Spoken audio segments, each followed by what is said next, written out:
Hello, everyone, and welcome to the Prose podcast, your go-to source for the art, the craft, and the business of publishing. I'm Tally Shamus, an agented writer and a literary intern. And I'm Lauren Kahn, an author and literary agent. We have got a fantastic episode for you today. We are sitting down with Stacy Willingham to talk all about how she went from brand strategist to internationally best-selling author. Stacy Willingham is the New York Times, USA Today, and internationally best-selling author of psychological suspense. Her books include A Flicker in the Dark, All the Dangerous Things, Only If You're Lucky, and Forget Me Not. Her debut, A Flicker in the Dark, has sold over 1 million copies in North America alone. It was the winner of Strand Magazine's Best Debut Award and a finalist for the Book of the Month's Book of the Year Award, Goodreads Choice Best Debut Award, Goodreads Choice Best Mystery and Thriller Award, and ITW's Best First Novel Award. Her work has been translated in more than 30 languages. Before turning to fiction, Stacy was a copywriter and brand strategist for various marketing agencies. She earned her BA in magazine journalism from the University of Georgia and MFA in writing from the Savannah College of Art and Design. She lives in Charleston, South Carolina, with her husband, daughter, and dog. Thank you so much for joining us today, Stacy. I've been such a fan of yours for so long, since Flicker in the Dark. So it is such an honor to have you here to talk to you about writing and your career and your books. Thank you so much for having me. Absolutely. And I understand you live in Charleston, right? I do, yes. So I'm a big fan of Charleston. I actually got married there. And so I think that's one reason I love your book so much. I mean, there are many reasons, but the setting, just always kind of that marsh, like low country atmosphere. And I would love to talk to you more about that and like how you started writing about that. I mean, obviously you live there, but do you think that's now your brand? Will all of your books be set there? Yeah, it's definitely become my brand, I think. I've heard people now describe my books as Southern suspense, which I actually love. I don't want to say I'll always do that. I never really want to close the door to other opportunities, because for me it's all about the idea. If an idea comes to me and I feel really passionate about it, then I want to write about it. But thus far, all of my ideas have just been set in the South, and there's just something about this place that I love. I never get tired of writing about it. And I think for me, I've been asked this question a lot and I've thought about it a lot. And for me, I think the reason why is because I do live here. I moved to Charleston when I was 12 years old. But I moved from Chicago, and I'll never forget the day I moved here. It was, we moved in the middle of the summer. My parents didn't want to disrupt our school schedules, so we moved in June, and we drove from Chicago. And I just will never forget pulling up to my new house and sliding open the minivan door and the air kind of like hitting me like a solid wall. Like it was so humid and muggy. And my parents lived on the marsh, and so there was like, the smell of the pluff mud and just the cicadas and just this every single sense was overwhelmed in a way that was so foreign to me. And something about that clearly stuck with me because I've been writing about it ever since. So I don't know, in the 20 plus years I've lived here, those smells and sounds have become familiar and home-like to me, but I also am acutely aware of how different and unusual they are too. And so I think that's why I like to write about it so much. That's so fascinating. That actually reminds me of this conversation that was going on Twitter a little while ago, where people were discussing whether you can actually write an authentic setting without ever having visited the area you're writing about. What do you think? Yeah. I think we can all do our best, right? There's a few settings I've written that I've never been to. The first is Breaux Bridge, Louisiana, which is where Flicker in the Dark is set. And I do try to go to all of my settings. I try, but sometimes that's not always possible. Like right now, I'm fortunate enough to write full time. And so when I'm starting a new book, I do block out like a week of my schedule to go to the place and just like explore it and walk around. And but when I wrote A Flicker in the Dark, I was working full time at a tech agency. I had never published anything before, and I didn't really have the luxury to just take a week off of work to, visit a setting for this book that I didn't even know if it would ever be published or read by anyone. So I I tried my best to, I wrote the setting based off of what I knew here, living in Charleston. There's elements to, South Carolina and Louisiana that are similar. But then you just do as much research as possible. I mean, I like read articles about Bro Bridge. I looked at pictures. I went to Google Maps, clicked over to satellite view, and then actually like walked through the streets of Bro Bridge Ooh. on Google Maps satellite view to try and understand like how the town is laid out. And so there's certain strategies I think we can use to try and get as authentic as possible. But like the best example I think is I still get emails to this day from people who live in Louisiana saying, in a flicker in the dark, your characters are having a crawfish boil and they use Old Bay seasoning, and we don't use Old Bay in Louisiana. We use Zatarain. And like, that's an example of something I'm like, okay, like, how would I know that? Like, I'm not from there. I don't like, I feel so that's an example of like, maybe it doesn't come across as authentic because I've never been there. I don't live there. But, I mean, we try our best. That's unbelievable. I mean, it just goes to show you can get as close as you possibly can, but I mean, even after going through your agent, your editors, like, and you still didn't catch Mhm. that tiny little detail. I mean, but how could you? Right. Right. And Yeah. I mean, there's something to be said of like a place is experienced differently through the eyes of different Mhm. people. I mean, like maybe it Yep. did come across as authentic to one person, but it wouldn't be authentic to another person because they live in a different area or they're just like life circumstances are different. So, Mhm. it's yeah, it's kind of impossible to please everyone. Yeah. I think it's the life of an author, right? You do Yeah, your right. best. Right. We do our Yeah. best. Yeah. But your tips on the Google Maps, especially, I have never heard that before, and that's such a great tip. And your setting truly Mm. is remarkable. Find your book so Oh, thank you. atmospheric, and it is truly one of my favorite parts of reading them is like being in that setting. But you Mhm. touched on Flicker in the Dark, which I really want to zoom in on Mm. that part of your life. How did Sure. you get that idea, and how did you start writing it? Because I mean, that book Yeah. just took your career to a place I'm sure you were not even Oh imagining. gosh. Yeah, I mean, it was like yeah, what happened with that book was obviously it was like the dream that I had that I was too afraid to even admit that I had it because it was so far-fetched, and I just can't believe that book has taken off in the way that it has. I owe a lot to my agent and my editor, and of course we'll get into that. But yeah, so I was, I've wanted to be a writer pretty much my whole life. It's funny, I was actually just over at my parents' house over the holiday break, cleaning boxes out of their closet or their attic because they had a bunch of stuff from my childhood up there, and I came across a bunch of my old diaries, and it was humiliating reading them. But I was like 12, 13, 14 years old, saying like, "I love writing so much. I think this is what I want to do for the rest of my life." I mean, so truly, like I have wanted to do this my whole life, and when I graduated college, I got a job as a copywriter and it was fine, but I was like not super creatively fulfilled. And so I pretty much immediately started writing a book in my free time. So I would write like in the mornings before I went to work and in the evenings when I got home and over the weekends. And the first 5 years of doing that, so from age like 21 to 26, I actually wrote a different book that I tried for years to publish, and I was never able to get it published. I wasn't even able to get an agent. I got rejected by like 115 of them. So at a certain point, I kind of decided like, all right, either I think this book is just not, there's something about it that's not landing. And so I either need to kind of give this up or try again. And at that point, I obviously am into like mysteries and thrillers and true crime, and I was just kind of like watching TV, just kind of like vegging out, not really looking for a story idea, but there was a documentary on TV. I can't even remember what it was or what it was about serial killers in some sense. And a picture of uh Dennis Rader's daughter came up on the screen, and Dennis Rader is also known as the BTK serial killer. And not only was it a picture of her, but it was a picture of the two of them walking down the aisle at her wedding.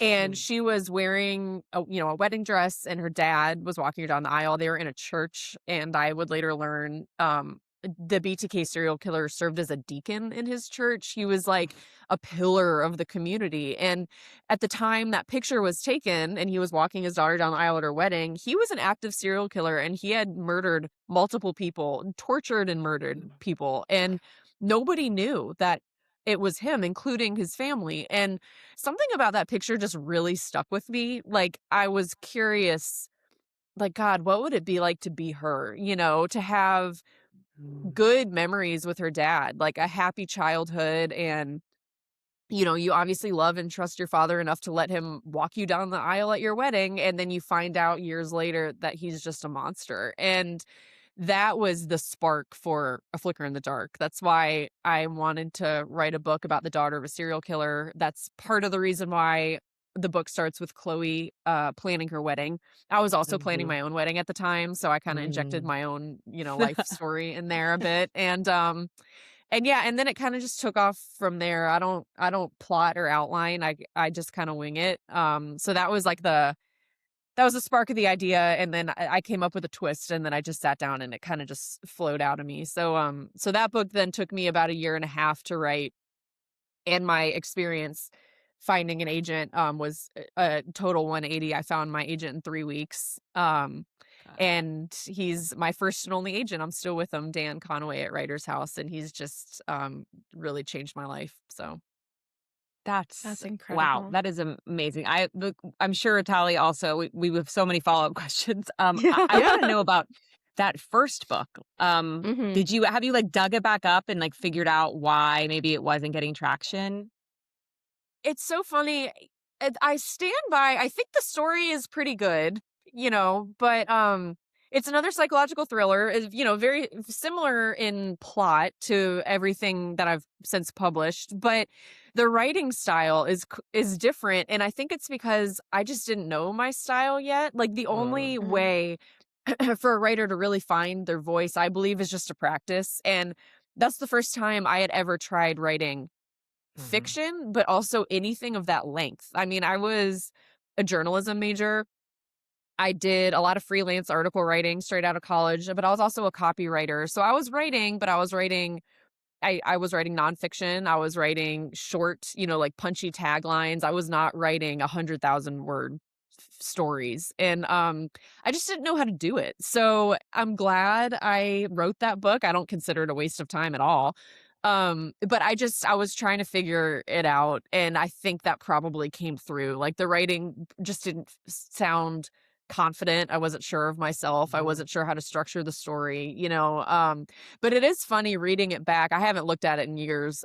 It's kind of humiliating, honestly, to look back at it. But the last time I read it, I remember thinking, all of my books thus far have been first person point of view, single narrator for the most part. Forget Me Not my most recent book is a slight change. I have two kind of main characters in that one, and I do a bit of third person, but I usually do first person point of view, single narrators, and they're set in the South. And that first book was third person, three alternating narrators, and it was set in Chicago, where I lived before I moved to Charleston. So it was really cold in the middle of winter, bleak, dreary, snowy. Like, it had a sense of place and an atmosphere the way my other books do, but it was a totally different vibe. And yeah. So I don't know. I think I just hadn't found my voice yet. I think the story Mhm. was good, but I didn't know how to tell it. And at a certain point you kind of just after 5 years of working on it and not quite getting it, I lost the I stopped caring about the story. So people often ask, like, will I go back to that book and try and rework it? And at this point, no, just because I'm not passionate about that story anymore. I have other ones I'd rather Mm. tell. Now, were there any specific things that you did to kind of develop that voice, from when you wrote that first book? Yeah. I think honestly, the biggest piece of advice again I can give is it's all about trial and error. And a writer's voice to me is very similar to like a singer's voice. Like, you can give 10 writers one plot and they will all write 10 different books. Just the way you can give Oh. 10 singers one song and they'll all sing it differently. It'll all sound different. And that's because of voice. So I don't think there's any way to find your voice outside of just practicing and Mhm. seeing what comes out. Mm.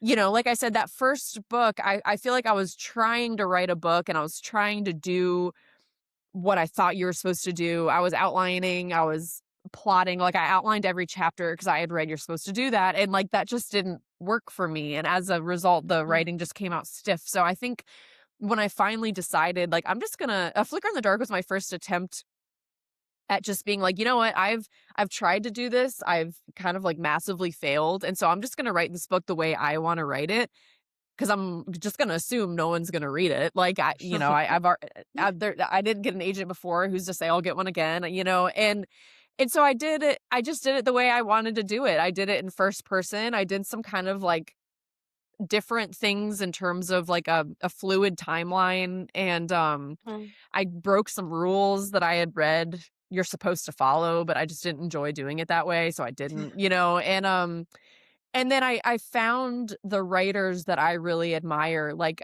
I love authors who can write a thriller that's a page turner and a twist that takes me by surprise. But more important than that, I want like really beautiful literary writing. I want a Mhm. Mm. solid sense of place. I want Yep. characters I care about and who really develop over the course of the plot. And if the Mm. twist doesn't take me by surprise, that's okay, as long as I close the book and I'm really satisfied with how it ended. So for me, like those authors are Liz Moore, Donna Tartt, Mm. Tana French, Gillian Flynn, Emma Klein, and so as soon as I was reading and reading, and as soon as I found the authors that like did what I want to do, I started to pay attention not just to the story, but like their sentence structure. Like how are they describing things in a unique way? How are they making, their paragraphs like come to life? Like, I just started to study it more than read it. Mm. And then eventually that helped me just kind of find my own way of doing it. Mhm. I love I that you said love that because that. right, Yeah. yeah, I when we were just actually talking about Liz Moore, we're both big, Yeah. Liz Moore Oh, fans. I Who love isn't? her. Yeah, I know. This is a Liz Moore fan podcast. Yeah. But right? Um, but it's so true, like, you can read craft books after craft books, but you also just have to read. Like, you have to Yeah, read in your right. genre, and Yeah. I say that all the time with my own writing because 'cause we're both writers as well. I just kind of know sometimes. Like, I know when the plot needs to turn or when a character Yeah. needs to do this, and there's no, like, craft book telling me. It's just, like, I've read enough that I just know. For Mhm. sure, yeah, and, I've read and loved On Writing by Stephen King. I've read Mhm. Bird by Bird, and I love it. I've read, Walter Mosley's This Is the Year You Write Your Novel. I read that, like, a million times when I was in, grad school. Like, those are great. I took master classes when I was trying to figure out what to do. Like I just said, I went to grad school. I got an MFA in writing, and those were all very helpful, but honestly, to your point, the most helpful thing is just reading other Yeah. people's Mhm. work, figuring out what pulls you in, what am I drawn to, and what is it about that writing that I'm drawn to. And then once I figure that out, you just practice and you figure out how to do it Mhm. yourself. And that actually reminds me, so I was listening to another podcast that you were on, The Writer's Routine, and you had mentioned Mhm. there that you Oh start yeah. every day with reading. And I know that Mhm. was a while ago. That was quite a few years ago. So has Yeah. your routine changed? Do you still kind of do the same thing? And of course, you've had a child since then. So I'm sure Yeah. that's changed something. Yeah. Yeah. Oh yeah. My routine has changed quite a bit. But in a lot of ways, no. I mean, it fluctuates depending on like what's going on in my life. So I do have a daughter. She's a year and a half, but right now we're into a routine where she goes to daycare, and so my days Mm. are structured kind of like anyone else's 9 to 5 job. So I take her to daycare, I come home, and then my day gets started at like 8 or 9, and but I do still read every morning before I sit down on my laptop. I sit on my couch and read a couple chapters of whatever I'm reading. It needs to be a book that I'm reading it and I'm like, "Damn, I wish I wrote this." Like, it needs to be a book that's like so good that I'm almost like jealous of it because if I'm just kind of mindlessly reading something, I'm not inspired, but if I'm reading something Yeah. that's like so good, it like pushes me to like I want to write something this good. I want to write something that people Mhm. feel like this strongly about. And So yeah, I'll either read when I'm writing, and if it's giving me those feelings, I'll read it for a couple chapters. If not, I have like a handful of books I go to over and over again, so I'll just reread a couple chapters of something I've read a million times just to kind of remind myself of like what it is about good writing that I love. And then when I've done that for 30 minutes to an hour, then I sit down and I start writing. And on a good day, I'll write, for the whole day, like from 9:30 in the morning to 5 at night. I'll stop and eat lunch and take a walk, but on a good day, I'll write for the whole day. Mm. Okay, you have to Wow. tell us what those books are if you can. Yes. Yeah, and then honestly, it's those, it's a lot of the writers I just mentioned. Mhm. I go back to Gillian Flynn over and over again. She's Yeah. the GOAT for a reason. Mhm. I love My Dark Vanessa. Like, that's just like a beautiful Mm. book to me, the way it's written. What's fun is like when I find a new book that I have a dedicated shelf on my bookshelf of those books I go to over and over again, I and love they're that. just like these totally tattered paperbacks because I've read them a million times. And when I find a new book that makes me feel that way, it goes on that Mhm. shelf, and so it's like slowly growing, but I'm very particular about what goes on that shelf because it has to be something that, like, when I reach for that book and I start to read it, like, it's gotta pull, like, no matter what page I flip to or what paragraph I just jump right into, it has to pull me in. I love that so much. Well, we're Mm. both moms to young children, so, Yeah. hearing Oh, you get about it. Yeah, exactly. I actually woke up this morning Yeah. for the first time since I have a 6-month-old, and Oh, got writing before she woke up, and it was probably the best wow, good stretch for of you. writing. Thank you. Well, Yeah. she's Yeah. now sleep trained, knock on wood, but it was the Nice. best stretch of writing I think I've had in a long time because I wasn't trying to fit it in like this short, little chunk while she's napping. I mean, no, I'm like Yeah. actually focused and I'm writing, and so hearing about your routine is really helpful. Yeah, and like I said, it changes. Like, before I had my daughter, I was man, I did not know. I mean, like, I used to be like, "Oh, I'm so busy." Like, doing what? Like, I just Watching right? TV, I'm just so much Yeah, TV. right. Like, I did not understand, but, like, I would write, I would start on a good day, if it was just, like, really flowing, I would start writing at 9, and then I would, maybe stop at like 6:30 to eat dinner, and then I would start again at 8, and then I would write till like midnight. I mean, like, I would write I would go faster and for much longer stretches. And then, when I had my daughter, I remember, like, I have these videos of me, like, with my laptop balanced on my lap, like, bouncing her in her bouncer. Like, your brain is just like all of a sudden cracked in two. And I don't know about you Yeah. guys, but when I'm writing Mhm. a book, like, it's almost like I have to just leave the real world behind and just, like, enter this other world that I've created and, like, be in it Yeah. fully. And when you have kids, it's really hard to leave the real world Yep. behind. Like, there's always Mhm. a little piece of your brain that's, like, with your kids and all the things that you have to do.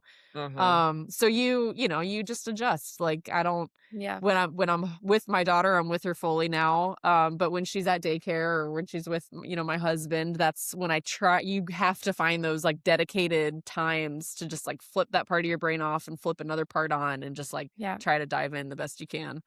Mhm. Yeah. I think you can also kind of divide tasks to ones that need a little bit less of your brain because Hmm. personally, so you mentioned on writing. So I read that as well. And in it, Stephen King says that when he's writing, he goes into his office, closes the door, and nobody can come in, and he just stays there and writes. Yeah. And especially over the holidays, I found that that was quite unrealistic. Like, I'll be lying in Yeah. bed on my laptop with my 3-year-old next to me saying, "Mama, I want juice. Mama, I want water. Mama." Yeah. And I'm kind of trying to outline and do things that maybe Right. need a little bit less kind of mental attention. So I know you said you don't outline, but do you divide your tasks like that a little bit?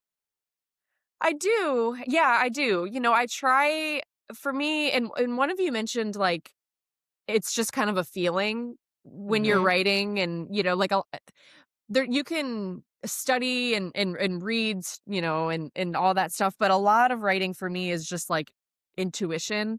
And so when I'm writing and I just have that feeling that this is good, that's when I'm writing. Like, Mhm. I'm sitting down and I'm writing because there's just this feeling that takes over, and I know that what I'm writing is worthwhile. Like, it's either words I'm going to keep, or it's at least pushing the story in the direction where it needs to go. Mhm. If I don't have that feeling, if it's like I'm forcing myself to write and it feels rigid and that gut feeling just hasn't come over me, that's when I'll typically stop and Mhm.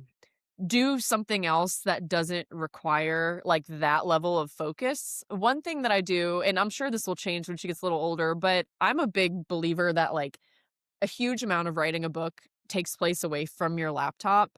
And Mm, I'm a big audiobook listener. I haven't always been, mm, but I think again having a child has turned that into kind of like a necessity for me. And so Mhm. now, especially over holiday break, I would take her on like an hour-long stroller walk Mhm. and mm, listen to an audiobook that was really yeah. pulling me in. And again, study like what and there's something about hearing it too, like hearing the words actually spoken in the sentences and how they flow. And I'd listen to an audiobook and sometimes it's a new one, sometimes it's again like a book from a favorite author that I've read a million times and I'm not listening Mhm, to it for the plot. I'm listening to it to, you know, hear how the story is being strung together and how the Mhm. timeline is fluid and things like that. And so yeah, sometimes I'll take my daughter on a walk, which is, spending time with her, but I'm also listening to an audiobook while I'm doing it.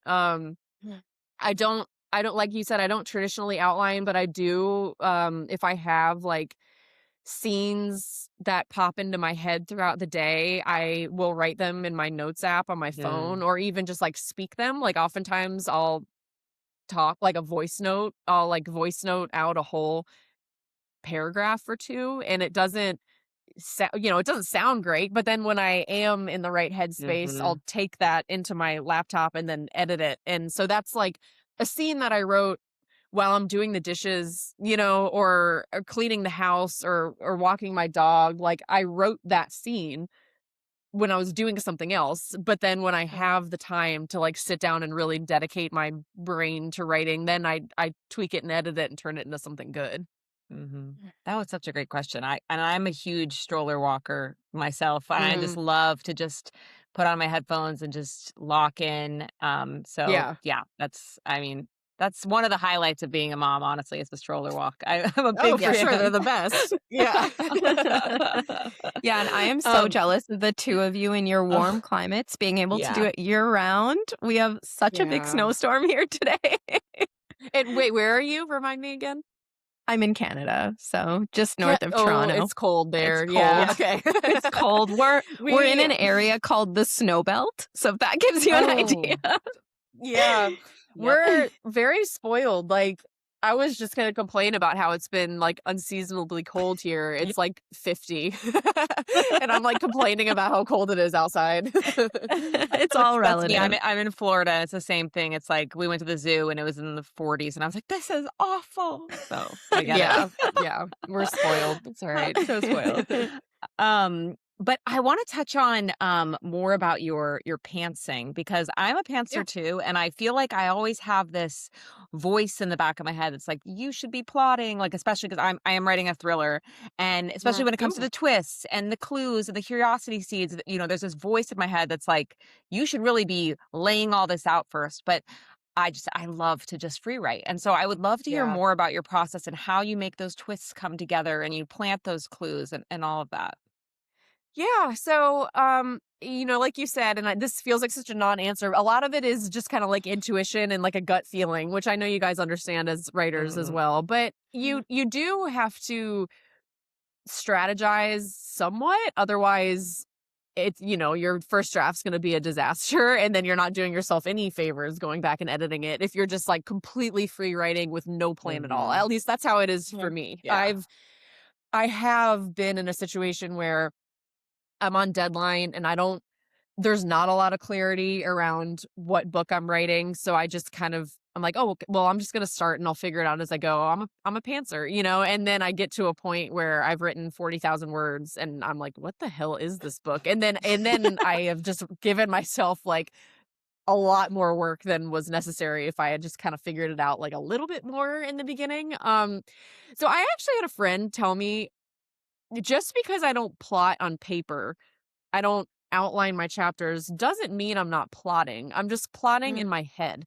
And Mhm. that kind of changed the way I view my process because I do plot in my head. I for some reason I don't like writing it down. Like you said, I like the freedom that comes with staring at a blank page and not really knowing what's going to happen next. But Mhm. if I like zoom all the way out and I look at the story, I know my characters, I know my setting, I know the big twist at the end. So I at least know like the direction in which I need to take them. Mhm. And so it's like, it's a cliche like analogy, but it's like standing at like the starting line and you can see the finish line in the distance, but there's no like path to get there. So you kind of know where you're Mhm. going, but you go over all these like hills and curves to get there. There's probably a more straightforward way to get there, but at least I'll get there, And Mhm. when it comes to planting clues and things like that, when I know when I have an idea of what the main twist is going to be at the end, I at least know like I need to plant suspicion on certain characters, but it Mhm. can't be obvious. I'll find ways for my main character to realize things about herself or the people she's with without making it glaringly obvious that she's realizing Mhm. something. So a lot of times that's, she'll notice something in a room or she'll notice like a tick that they're doing or a habit, but I try to bury that into like she'll notice 5 things about a person and one of them is important, and Mhm. so the reader may not pick up on like, "Oh, that's a clue," because she's just a perceptive person, like, she's been realizing a lot of things about Mhm. this person, so, like, you've Mhm. gotta bury it in there. It's a tricky balance, like, you can't bury it too deep because then the reader will skim right over it. I can't be just, like, sitting there on the surface because then they're gonna be like, "Oh, well, yeah," Mhm. and a lot of times that's then the editing, I'll go back and I'll have my agent or my editor read a draft and they'll say like, "Well, this came out of nowhere." And I'm like, "Well, the clues were there, but clearly I buried them too much." So then I'll unearth Yeah. them. Or they'll be like, "I saw this coming from a mile away." And I'm like, "Okay, well then I need to bury them a little deeper." Like that's Mhm. Yeah. typically how that works. But oftentimes I'll plant more clues than I need. I'll just plant clues as I'm going and kind of Mhm. I have a mental list of like, here's the 10 things I need to tie up at the end. And if I tie up like 6 or 7 of them, then I go back and I get rid of the ones that ended up not being Mm. used, if that makes sense. Mhm. Like I give Right. myself more than I Yeah. need to work with. So I have Mm. things to use at the end. And then some of them I use, some of them I don't. If I don't use them, I get rid of them. Does that answer your That's question? yeah. It's I hard get to it. get It's it out of hard. my head. Yes. Okay. That's why we're writers. Yeah. Yeah. um, but it's actually that point about getting rid of stuff. That's shockingly a great tip because I can't even tell you the Mhm. amount of times I've like been thinking about this like one character, this one thing, and I'm like, now how do I connect that? How do I connect that? But honestly, maybe just get rid of it. Like that might be the Right. move. You don't always need Yeah. it. I mean, I've Yeah. had a few, I try to have like several twists in my books. There's always kind of a big twist, but then there's like maybe, Hmm. another one or two leading Yep. up to the big twist. And I have had drafts where my agent or my editor will say like there's too many, like take one of these out. Like you don't need this, and I think Mhm. oftentimes that's me trying to tie up everything, but maybe there is Yeah. a few things that just aren't needed. Like I put them in there to give myself a path forward when I was writing. But then once the full story kind of like presents itself, I don't need, that was like a thread I was trying to tie that doesn't really need to be Hmm. tied and it is ultimately taking away from the main story. Yeah. Hmm. And that's where a good, like agent and editor and beta reader comes in is to help you identify Mm. those things. Um so yeah, Yeah. that's how I try to do it Yeah. at least. Yeah, no, that was really helpful. And there are so many things that I would love to reference specifically from your book, but I don't want to give away spoilers because I'm sure we have Yeah, thank you. listeners. I appreciate Yeah. that. Yeah. I Um, will say another thing too, because that just came to mind because I'm in the process of writing my 5th book oh right yeah. now. And as you guys know, like writing and editing are 2 totally different parts of your brain. And I'm writing the Mhm. first Mhm. draft, which of course I haven't done in a while. It's been a couple years Mhm. since I've written a first draft. And one thing I also try to do is I try to treat every character as if they're important. Like, not every character in Mm. your book is important. Oftentimes, you have, like, secondary or tertiary characters that are there for a reason, but they don't necessarily have to be this, like, fully formed person. But when I'm Mhm. writing a first draft, I make them all fully formed people because that's where Mm. the light bulb goes off. Like, Mhm. like, okay, I have this one character who is just kind of there. Like, they're not really doing much, but if Mhm. I give them a job and a backstory and hobbies and passions, then all of a sudden they are serving a purpose I didn't think that they had to serve, and then that, Mhm. like, gives me Right. a whole new twist, or you know what I mean? So I try to Yes. Yeah. create every character 100%. as, like, a main character, and not all of them need to be, but in the beginning, if you treat them that way, that's where, like, all the little Yeah. light bulb moments come as you're Oh, going. yeah. I love Yeah. oh, those moments where those connections happen and you're like, "Oh, this was their purpose," is Right. honestly my favorite part of, like, pantsing, Me also because 'cause too. I'm a pantser, Yeah. Yeah. and I Yeah. when that happens, I'm like, "Oh my gosh, I'm a genius." No, I'm just kidding. Yeah, But for seriously, sure, it it's the is. best yeah, it's the Yeah. high you ride, like, for the rest of the Yeah. day because 'cause you're like, "Oh my god, like, I figured this out, and now this is gonna be Yeah. so much better than it was before," and, yeah, I don't think you can have those moments unless it's as you guys know, like, some of my favorite paragraphs, like, I end up cutting. They don't even Yeah, make their way Mm. into the final of draft, course. but, like, they Yep. had to exist in order for the characters to become who they ultimately become. Yep. Yeah. And I love that you get the different voices for each one of your characters. And so you had mentioned how in Forget Me Not you kind of leaned into that with the diary entries. So how did you really differentiate the voice in one single book? So you mean the different voices, like, between the characters or Yeah. Yeah. yeah. Yeah. Exactly. Yeah, Yeah. well, thank you.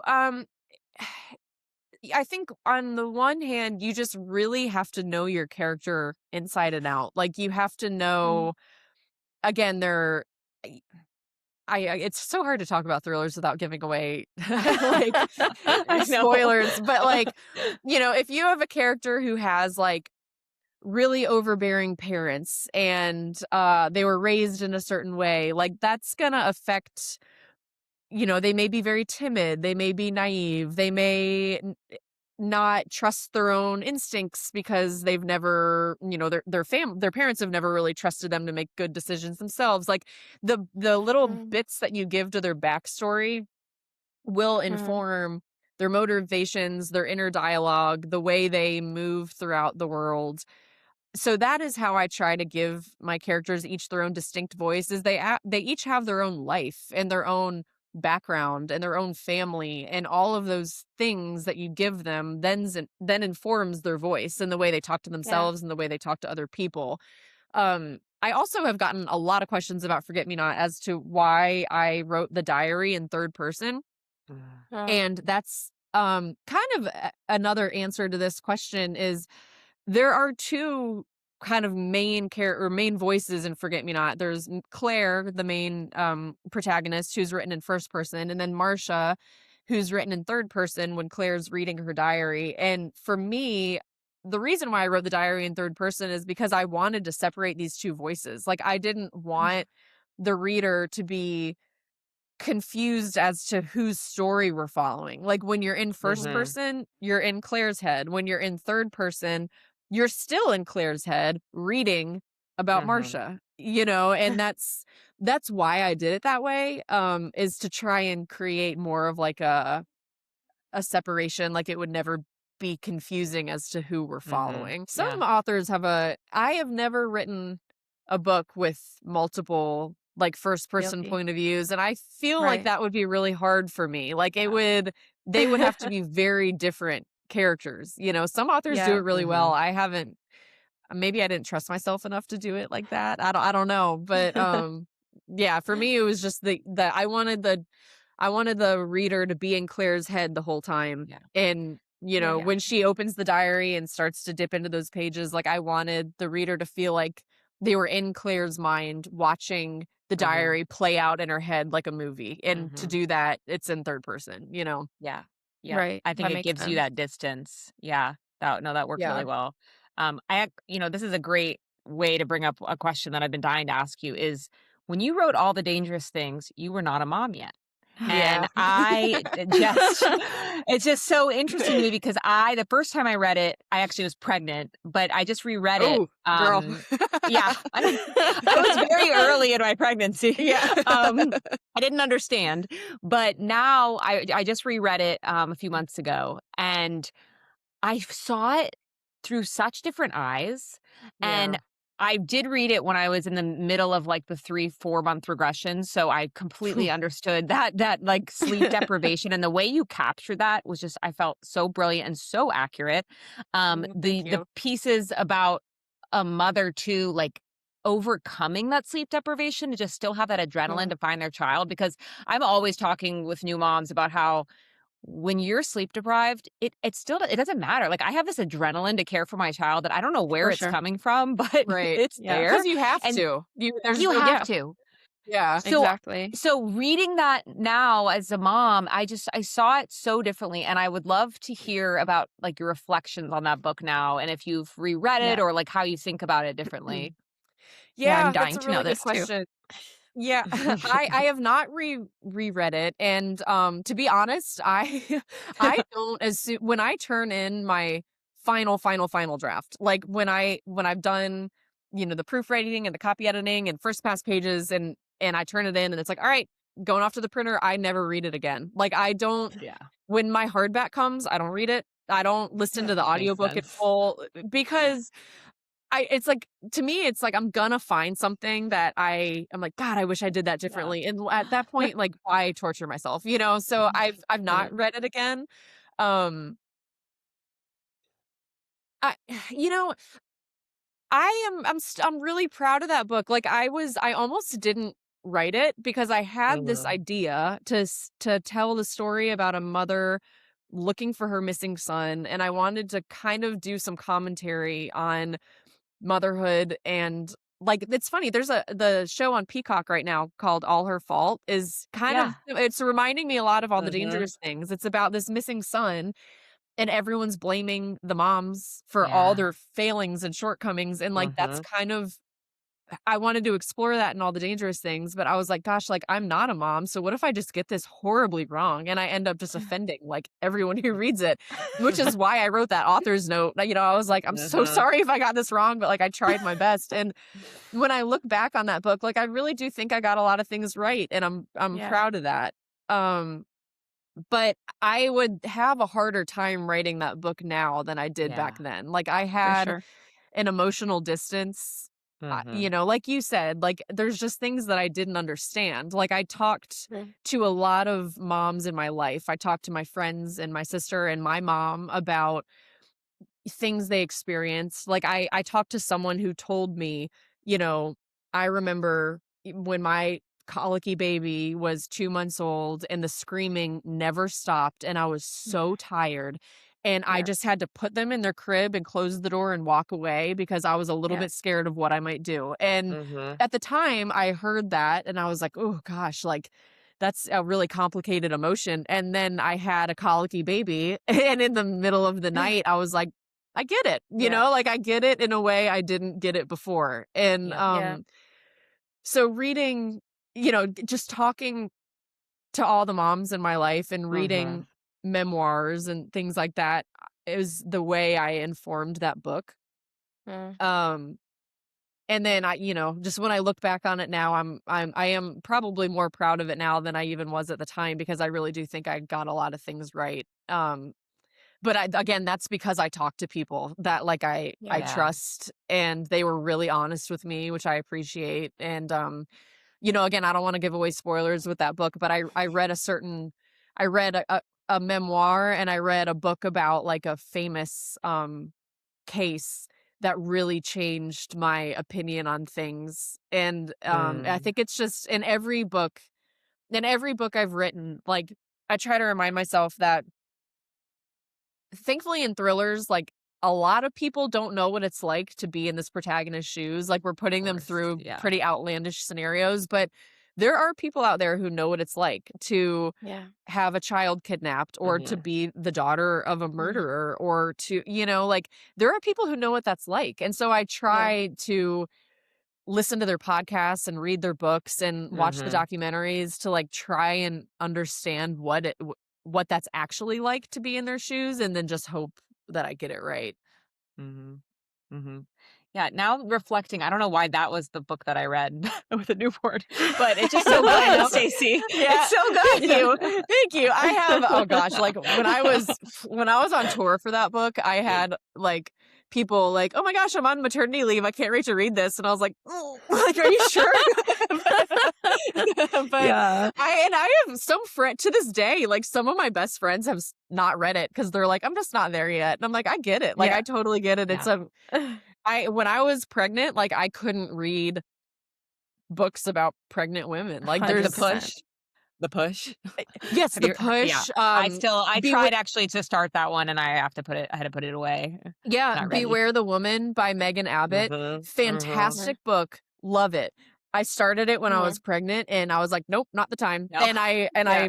went back and I read it again Yep. later, and that's Yeah. fine. Like it's totally Yeah. fine. It's totally fine. Yeah. And especially I think with the first baby, it's harder. And I don't know if it's because I Mhm. had my first right at the beginning of the pandemic, but Oh just gosh, yeah. everything was so much harder. With my second, it felt a Mhm. lot smoother. I don't know if you felt that way, Lauren, but with my first, I was terrified of everything.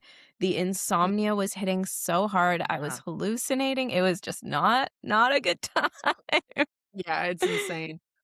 Well, that's good to know you felt the second was easier. I don't yet have a second child, but maybe one day, and that's good to know that there's Yeah. brighter days ahead. Yeah, my sisters-in-law have 4, and they say that 4 is a breeze. The kids just raise themselves at that point, so I will not be doing that, but so happy for her. Yeah, well, getting back into the books, so I am wondering, you mentioned that you are a brand strategist, before you Mhm, actually got into writing as a full-time career. How did you bring some of that experience into not only Mhm. writing, but also life as a writer, into branding yourself and marketing your work to readers? yeah, it's a really good question. Um, I'll answer the second part of your question first, the branding myself and marketing myself. To be fully honest with you, a lot of the branding and marketing, that credit goes fully to Minotaur in my publishing house. Mhm. I'm lucky enough to have like a marketing team and a publicity team that really latched on to this like Southern thriller thing. Like I think they just Mhm. identified that after A Flicker in the Dark, but then especially after All the Dangerous Things, when I did it again, they Mhm. just kind of identified that like this is my voice and my vibe and probably the thing that readers are going to get from me time and time again, and it's unique, and I think it feels true to who I am as a person, because if you follow me on like Instagram or something, you'll see that like I live in the South and I'm posting pictures of the types of things you'll see in my books. Like that's Mhm. truly what I surround myself with. And so that's how they kind of decided to brand my books and me as an author. As I think that again, it's just them. Like they identified like here's this connective thread that you'll see in all of Stacy's books, and it's true to who she is as a person. So let's go with that, and I don't I probably should think more about kind of the marketing and branding side of things. But when it comes to like, I don't know, my social media and stuff, I just try to be myself. Like I think when readers follow you, like they follow you because they like your writing, and then they're interested in kind of who you are as a person and like what goes Mhm. into your writing. And so I just try to be myself and be authentic and show like the authentic parts of my life. But then when it comes to doing brand strategy and how that helps me as a writer, it's interesting. Like I did a lot of freelance journalism before I started writing fiction. And one of my favorite parts of doing that was the interview process, getting to interview the people I was writing. I did mostly feature articles, like very like people centric features, long form features. And I really liked going into an interview with interview questions and kind of having the idea of like where I wanted the conversation to go. And then all of a sudden, like we've done, you kind of go down these side roads that you didn't anticipate, and you learn something about the person you're interviewing that takes you by surprise. And then all of a sudden, you have this whole conversation that you couldn't even plan for. And that's where the beauty, like, that's the best part of the article, is Mhm. like when you really like get to know someone. And I Yeah. really loved that. And being a brand strategist was really similar. I used to have my clients would be these brands, and I would write like their website copy or their manifesto, their taglines, like everything that would convey to the customer who this brand was. But in order to understand who the brand was, I had to understand who the people were who created the brand. And Mhm. so I would sit down with them and I would interview them just like I was writing an article. I would get to know them, and like, why did you start Mhm. this company? What's your, and like all these little gold nuggets would come out of that conversation, and then I would be able to inject like real life into this copy that I wrote that made, hopefully my attempt was to like make this brand seem human and Yeah. relatable because I got to know the human behind it. And that's exactly what I do when I write fiction. Like I kind Mhm. of try to treat my characters are obviously not real people, but I try to treat them like real people and understand, like, why are they doing what they're doing? Like, what is it in Mhm. their history and their background that motivates them and makes them make these decisions? And you know a, a good plot is important, obviously, and setting's important, and a good twist is important. But like, if for me, if I'm reading a book and the character's static and I don't care about them, then I don't really care about any of it. So Mhm. you have to find a way to make your characters so human, and it has to come across on the page. And I think I learned how to do that from being a brand strategist and being a journalist first. Oh, that's really fascinating how you were able to kind of carry that experience forward, and especially the thought of applying it to your characters. I think that's fascinating. I don't know if you've read GMC, Goal Motivation Conflict. I know it's kind of mandatory Hmm. reading for some MFA programs, but Yeah. so in that book, the author actually recommends that you have somebody else interview you as your character. So they just ask you Oh, questions that you wow. haven't prepared for, and you answer them in Oh, the point of view of your interesting. characters. Yeah, so that really That reminded me of that. Yeah, really cool Yeah, stuff. that's a really good exercise. I mean, in a lot of ways, that's during the editing process. Like, when I have a first draft that's finally done, I send it to my agent and he reads it, and then we hop on the phone and we talk about it. And he will ask me these questions of like, why did this Mm. person do this? Like, that doesn't, Mm. you set them up with these motivations and then they make this decision, and like, why would they do that? And a lot of times, like, those conversations force you to be like, you know what, you're right. Like, if this were a real person, they wouldn't make that decision because of the way I've set them up. And so Mhm. yeah, I mean, doing that work with yourself up front would probably save you a lot of time editing and having someone else point it out to you later. Mhm. I think it's so great to hear too that as a thriller author, you're still thinking about character motivations and their why, and really, that's so Mhm. baked into your stories. Because I think sometimes when people think of thrillers, they're thinking plot and twists, and it's got to be super punchy and commercial. But like the character, really, at the end of the day, like that's the essence of the story. That's what moves the story forward. For sure. Yeah. That's what I believe. And, again, it goes, it almost ties back to what we were talking about in the very beginning. Like, everyone is looking for something different. I mean, some readers really want just a super fast, entertaining, punchy thriller. Like, they don't really care, because a Mhm. lot of times super heavy character development that'll slow a book down. It just Mhm. does. Mhm. There's Yeah. ways you can I there's strategies I use to try and not get the book bogged down, but it's Yeah. inevitably gonna kind of slow it down. It'll slow down the Mhm. action, and some readers Yeah. don't like that, and that's totally fine, but I think that's why Mhm.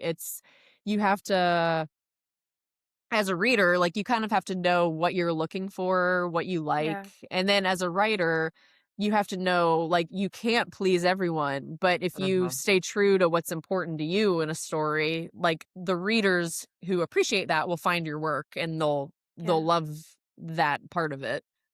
Yeah, and I think that you actually managed to characterize in a very efficient and effective way. Like, I'm thinking of You. Marcia, in Mhm. Forget Me Not. You mentioned you have kind of a literary style of writing, and there are sentences that do so much work that are so elegant. Like, I think Marcia says something like, "My name is the only thing that belongs to me." I'm paraphrasing, so I didn't say it as nicely as you did, Yeah. but it just gives you a glance at that character and Mhm. lets you know so much in so few words. I love that. No, thank you. Thank you. I appreciate Yeah. that. Yeah, again, it kind of comes down to the editing. Like I probably wrote 2 pages of, description when it came to Marcia, and that sentence, "My name is the only thing that's mine," was in there. And then you cut out all Mm. the extraneous stuff and you find the one thing that like really gets across what you're trying to say. Yeah, that's amazing. Now, I wanted to ask you as well when you were talking about your relationship with your agent, I'm Mhm. interested in how that's changed from when you just signed with him to now, and whether it has Mhm. changed, whether that editorial process is different now than it was in the beginning. Mm. Yeah, he's the best. I'm just so lucky to have him. Like I said, he's a very so if there's any like querying writers out there, I will say like finding an agent that is your true fit is so Mhm. important. Mhm. I understand firsthand how tempting it is to just kind of want to sign with anyone because it's like they're Yep. the Mhm. gatekeepers. You want to get your foot in the Mhm. door, but Yep. it's important to find the one that you truly vibe with because that's the person that's in your corner. Like Dan Mhm. believed Yeah. in me and my writing before anyone else. I mean, he was the first person to believe in me. And Wow. if I didn't have him, I think my career would have turned out very differently. And Yeah. it's because he was just the right agent for me. And Mhm. he's a very editing heavy agent. He used to be an Mm. editor before he was an agent. And Wow. I specifically kind of I remember reading that about him and thinking like that's important and I want that because Hmm. I've never published a book before and I want editing help. Like I want the help. I want his honest feedback. I want him to spend time on this book with me before we send it out to editors. Mhm. And he did that. I Yeah. mean, I think we edited A Flicker in the Dark probably 30 times before we ultimately sent it Wow. out on submission. I mean, we spent close to a year on it together before we sent it out. And that has changed a little bit because now I have an editor who I also love and trust, Kelly, and she's also my first and only editor. We've done 4 books together. Now we're working on our 5th. And but Dan is still the first person I ever let read my Mhm. books. Like he has just, when I have a first draft that I feel good about, I send it to Dan. And he reads it first, then we jump on the phone and we talk and he gives me his honest opinions and then I edit it. And then now instead of it going back to him, now it goes to my editor. But he's still the Mhm. first person I want to read it because we've just kind of established that relationship. So yeah, I mean it hasn't changed a lot. I don't feel like he gives me any less attention than he gave me before, but I think he probably trusts me now after doing this together, 4 or 5 times. He trusts me more and I trust myself more. Like I feel like I don't need him to read it 50 times before I let someone else read it. I Mhm. need him to read it, 2, maybe 3 times depending Yeah. on how I'm feeling about it. But that's the other thing, when looking for an agent is like you want someone who's going to be with you for the length of your career. Like I never felt like Yep. Dan wanted to, crank out one bestseller and then like, oh, my Mhm. work here is done. It's like Yeah.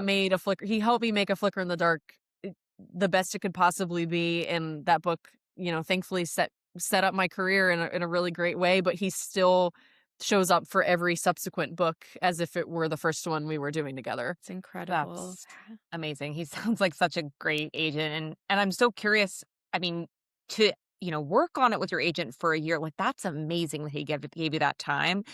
What did he say, if you can remember, on your offer call that he's about your book and the direction he was gonna take? Like, did he have these big changes? Did he see the potential? Like, Mhm. what was it that he said you were gonna work on? Yeah, I actually will never forget this conversation, and we've told it a million. We've done, like craft fest we've talked to writers together, my agent and I, and it's kind of just become this like funny story we tell. he called me, or he set up a call probably like 2 weeks, maybe less, maybe a week and a half after I sent him a Flicker in the Dark, and he was like, "I wanna get on the phone." And we jump on the phone, and he offered to represent me during that phone call. And I was like, "Well, what'd you think about the ending? Because I'm pretty insecure about the ending, like, I don't know if I, like, landed it correctly." And he was like, "Well, I actually haven't gotten there yet. I've only read the first 3 chapters." And I was like, Wow. like, you're offering to take this book on and you've only read the first 3 Oh chapters?" my And he was like, "Yeah." And I was like, "Well, what happens if you hate the ending?" And he was like, "If I hate the ending, I can help you fix the ending. I could teach you plot, I can teach you character development, I can teach Wow. you pacing, but I cannot teach you voice, and I can tell what your voice is in the first 3 chapters, and Mm. that's what I wanna sign." And wow. that type of, like, off the cuff trust is something that, like, I had yet to experience as a new writer, Mhm.